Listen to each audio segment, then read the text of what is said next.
também, Júlio Miguel Neto, da Rubro-Nista TV e Desflá. Primeiramente, parabéns pela classificação.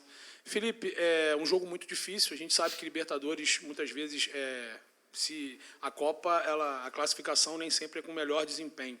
Mas eu queria saber de você, em relação a esse confronto e o confronto do Maracanã, a disparidade, a diferença do que foi esses confrontos, né? Claro que tem um adversário, tem a qualidade também do adversário, mas a disparidade que foi, principalmente do primeiro tempo do Flamengo e do segundo no Maracanã e o confronto de hoje. Um Flamengo que não conseguiu render, pelo menos em chances, né? Nessa partida em especial. E também, se você puder só explicar para a gente, se eu não me engano, acho que é o 13º jogo seguido que você tem a possibilidade de fazer 5 substituições e você não usufrui ela. Você sempre fala de controle de carga. Você acha que isso também não pode estar interferindo na parte física do Flamengo? Boa noite. Boa noite. Primeiro, sei que como você bem falou, foi um jogo muito difícil. Um jogo onde o nosso adversário faz um sacrifício na fase defensiva imenso. Todos os jogadores se involucram muito para defender. Eles induzem muito você a jogar por dentro para sair no contra-ataque. Então, é um jogo ao mesmo tempo que eles te concedem os espaços, eles aproveitam as perdas da bola, os contra-ataques. Isso gera frustrações, isso gera, às vezes, que o time faz com que o time se parta muito durante o jogo, e principalmente a forma que eles têm de atacar, que é com lançamentos, bolas longas no atacante e jogo por fora, né? Então esse tipo de jogo, claro que não é fácil. Para vocês verem o nível que é difícil jogar quartas de final da Libertadores, né? Sei que talvez os titulares das manchetes de amanhã serão Flamengo passa mais alguma coisa, né? Sempre tem, mas a verdade é que a manchete é só uma. O Flamengo está na semifinal, fez o jogo em casa, a eliminatória tem 180 minutos e no final se decidiu nos pênaltis, onde passamos. Se passamos, merecemos passar, e agora estamos na semifinal da Libertadores mais uma vez. Isso eu sou muito grato. Sim, vivi desde que eu cheguei aqui no Flamengo, desde 2019, coisas incríveis, e sinto que esse clube, assim, não sei se eu vou ganhar alguma coisa, se não, mas eu sinto que esse clube aqui é especial, e a sinergia, a energia que eu tenho com esse clube faz eu viver emoções incríveis, e eu estou feliz por isso, por ter passado de fase. Sim. E sobre as substituições, eu sempre opto, lembrando que 4 anos atrás, 5 anos atrás, só podiam fazer 3 substituições, né? Essa regra nova são 5, e eu optei por deixar os jogadores no campo para os que poderiam bater pênalti, no caso do Jorginho. Eu queria ter tirado o Jorginho antes, mas imaginei o pênalti. O Lino, na minha visão, estava levando perigo por aquele lado, por mais que estava sendo difícil. Ele tem esse 1 contra 1 e esse terço final, tanto é que uma das melhores jogadas de perigo no segundo tempo foram dele, e optei por não fazer as trocas, porque eu acreditava que os jogadores que estavam no campo eram os melhores para poder vencer. Fisicamente não foi o problema, porque acabamos o jogo no campo do adversário em todo momento. Buenas noches, profesor Felipe. Gustavo Leizón para Tiempo Deportivo. ¿Se va conforme con el rendimiento de su equipo hoy? Bueno, en español, ¿no? Ok. Bueno, ha sido un partido muy difícil. No ha sido un partido malo, pero ha sido un partido donde controlamos mucho el juego. Pero sí que es verdad que nos costó progresar las jugadas. Después, cuando eliminábamos y encontrábamos las ventajas, nos costaba bastante el tercio final, o sea, no estábamos finos con balón. El 1 contra 1, la verdad que tiene jugadores que defienden muy bien, nos costó, y no generamos tanto peligro como en el partido de ida, y eso también generó con que ellos, que Estudiantes, pues tuviera un poco más el balón, ¿no? En esas transiciones. La final, el gol de ellos vino en un error, y eso, claro, ya deja la eliminatoria abierta y puede caer de los dos lados, ¿no? Pero bueno, no ha sido el mejor de nuestros partidos, pero tampoco ha sido malo. Felipe, Mauro César, Jovem Pan, UOL e TV Cultura. Aqui, Felipe. Desculpa. O jogo do Maracanã, por conta de uma arbitragem realmente muito ruim, de certa forma a arbitragem eu acho que ofuscou o outro aspecto do jogo, que foi uma superioridade muito grande do Flamengo, especialmente no primeiro tempo, que não se traduziu numa vantagem que poderia ser maior, né? Um gol aos 15 segundos, um gol aos 8, chances claras aos 19, aos 25 aproximadamente, e o Flamengo não aproveitou. E chegou o Flamengo aqui numa situação muito difícil, muito mais difícil do que seria com uma vantagem de 2 ou 3 gols, pelo menos.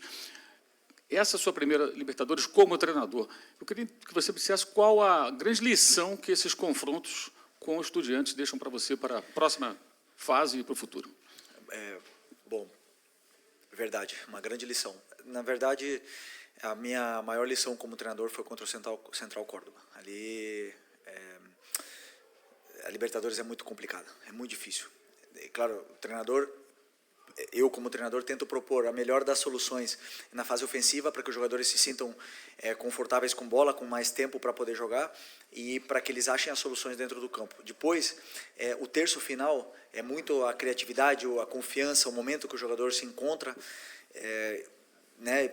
Vocês podem ver que hoje, por exemplo, o Arrascaeta não estava no seu melhor dia, mas o Carrascal estava num bom momento, entrou muito bem no jogo. Então, vai muito do fino que está o jogador no dia do jogo, né? Então, é verdade que criamos muitas chances, inclusive no segundo tempo tivemos 3 chances claras que não se traduziram no último passe, não se traduziram, que eu conto como chance clara, né?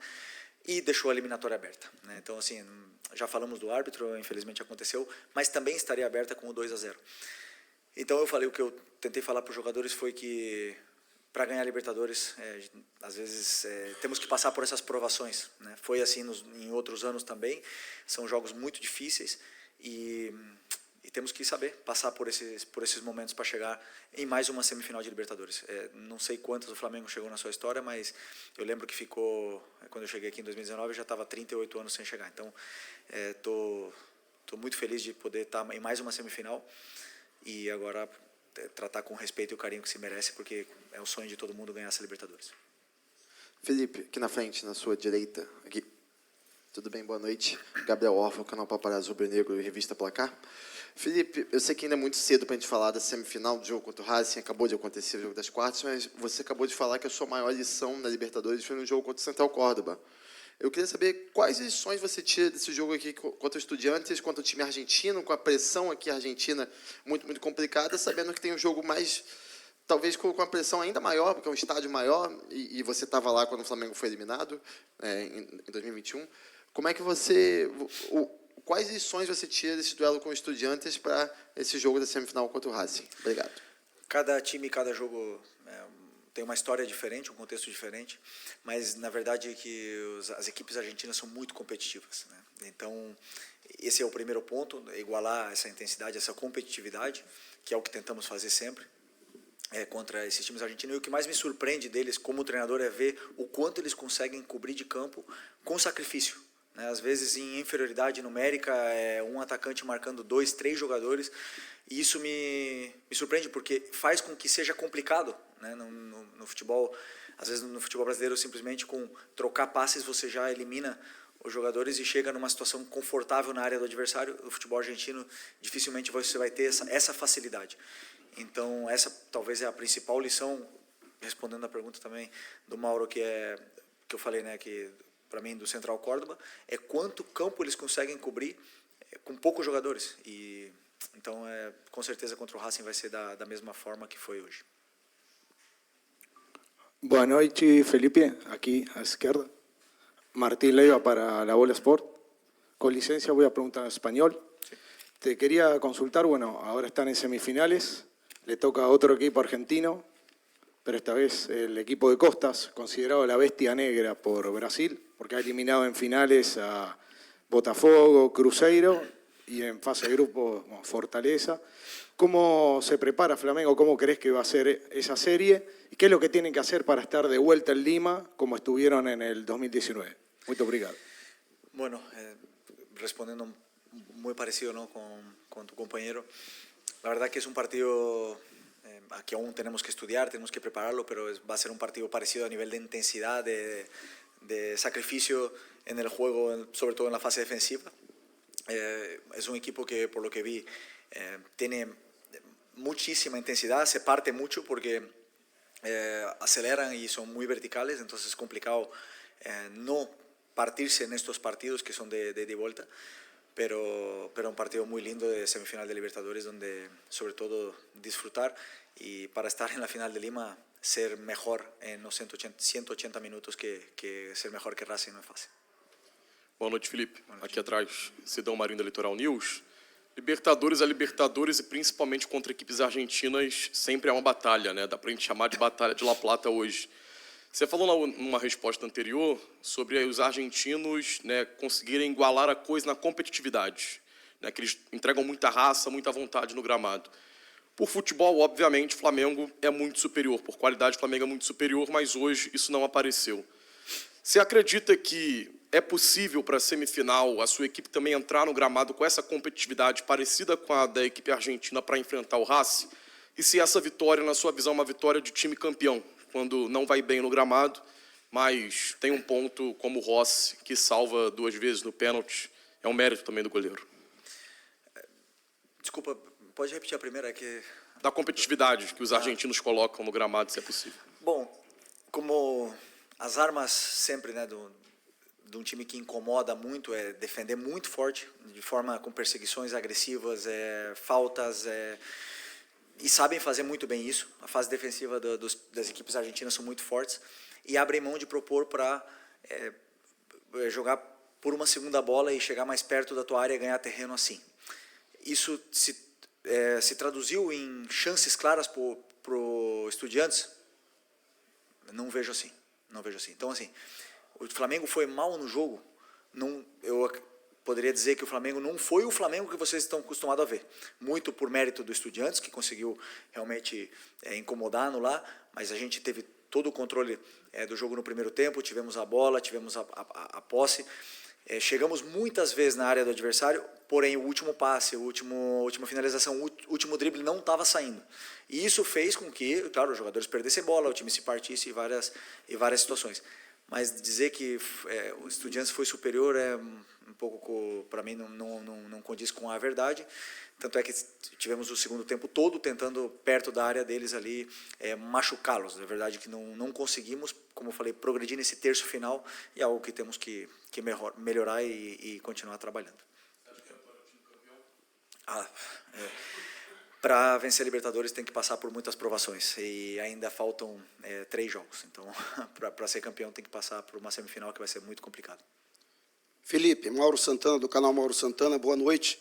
Apesar de ainda termos bastante tempo para a semifinal, eu acredito que agora você vai voltar o foco para o Brasileirão, até pela posição do Flamengo brigando pelo título diretamente, mas até por conta dos confrontos, e o Flamengo vai ter que jogar novamente fora de casa, vai ter que decidir novamente fora de casa uma possível vaga para a decisão, até que ponto isso pressiona para que você consiga encaminhar uma classificação em casa, conseguir uma vitória por uma boa vantagem em casa, para não depender da pressão que todos nós conhecemos, que é natural da Libertadores, e mais ainda no cilindro de Avejaneda, e até aprender até lá com isso, sendo que até para o Brasileirão, embora seja um confronto, uma competição completamente diferente da Libertadores, mas o Flamengo tem 2 confrontos diretos em casa contra Palmeiras e Cruzeiro, uma briga direta pelo título.